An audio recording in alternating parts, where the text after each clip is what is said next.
There's a verse in the Bible, Matthew chapter 15 Matthew chapter 15 verse 8.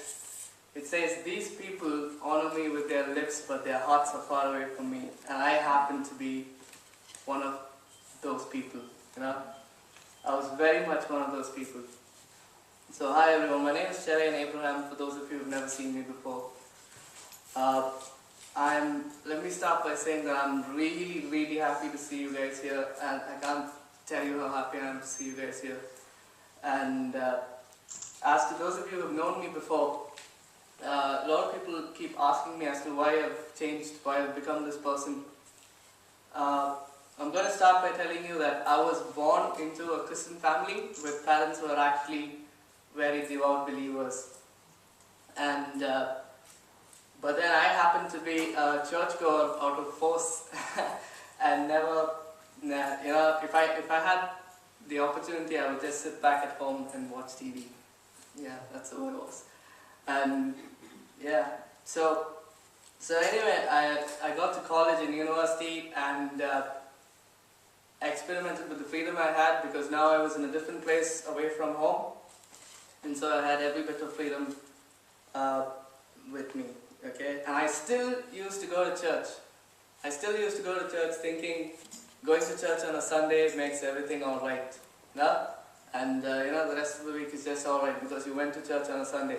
And that's what I believed. At least I would try to convince myself that that's the way it is, And I got rolled up in a lot of worldly things, and every time I sinned, because the seed was planted in me, my head would never let me rest. I would be so guilty of what I was doing, and I knew what I was doing was wrong. And I just, every time I did it, it's like it kept building and building and building. And to add fuel to the fire, whenever my dad calls, he would ask me two major questions. One being how my academics went, and one being if I was reading the Bible every day. And I would just go, yeah. Yeah. And sometimes when I put the phone down, I was like, is that all you have to ask, And I knew because of this consuming guilt in me, I thought of myself as a very bad Christian, because I knew nothing about the Bible, even though I did come from a home that always taught me of the right way, to be honest. And yeah, so that's when I came to a point where I knew I had to change, because there would be times when I would be like maybe half a bottle down and lying on my bed just thinking, in my trance state mind, just thinking, what's the point living as a Christian like this? Because I knew nothing about the Bible. I kept rolling in sin, and I would just lie down on my bed. What's the point of being a Christian like this? You put me beside an atheist, and probably the atheist would know better about God than me, because that's who I was, yeah. And I knew that I had to change, and because I got to the point of thinking that if I was to die today, I did not think I would make it to heaven. I really got to that stage, yeah.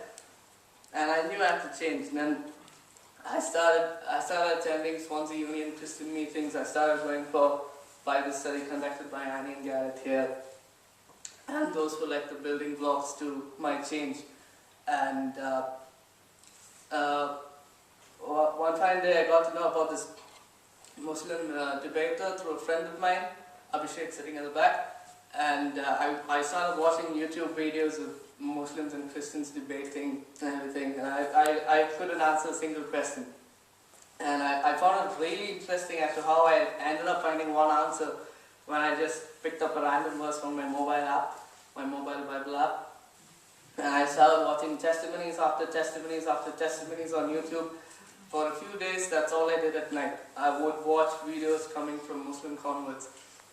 And I remember there was this one testimony that's this guy who had accepted Jesus, who had become Christian.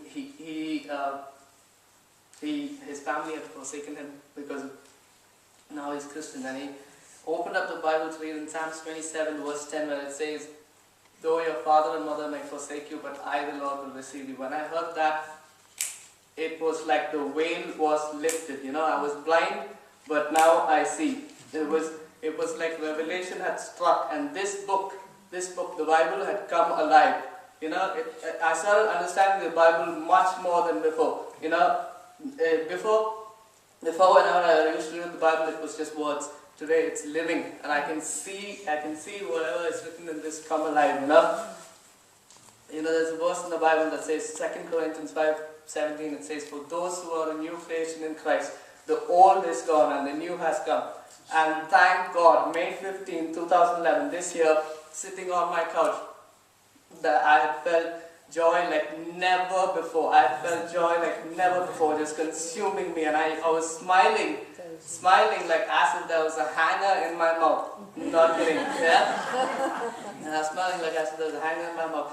And I was so happy, so happy that I knew that all this joy was coming from Jesus, because I had discovered the love of God on that day, May 15, 2011. This was somewhere around 3-4 a.m. or something like that. I think it's 3 a.m. Yeah, and that was a Sunday. May 15th was a Sunday, and I just knew that I had to come to church no matter how late I slept that day. And around 4 o'clock I slept. I said a prayer and I slept. I said, Lord, I want to make it to church in the morning. I don't know how, but I want to make it to church. So I set my phone alarm for 9:30 in the morning, and I didn't hear the alarm when I woke up. I woke up not hearing the alarm, so I thought maybe time's over. But I ran to the phone and I saw that the time was only 7:45. That was the amount of excitement in me. And I came here and testified on that very same day about what happened the previous night. Yeah? So like I said, 2 Corinthians 5:17, for those who are the new creation in Christ, the old is gone and the new has come. Thank God that thank God I was made a new creation in Christ. Thank God the old has gone. Thank God that the new has come. Romans 12:2 says, do not be conformed to the patterns of this world, but instead be transformed by the renewing of your mind. And I can see that happening. I can't be conformed to the patterns of this world anymore, because I was made this new creation in Christ, and I can see, the transforming of my mind. The way I think today is very, very, very different. And one of my favorite verses in the Bible, John 12:24. A grain of wheat remains no more than a single grain unless it falls to the ground and dies. But if it dies, it bears much fruit. For anyone who loves his life will lose it, but whoever loses his life for my sake will find it. Yeah? And thank God that I'm dead to my past ways of life. Thank God that I'm dead to my past ways of life. Thank God I've risen up to my new life in Jesus. And thank God that I've chosen not to follow my old life, but to follow this new life I have with Jesus. Yeah? Amen? Can we get an amen?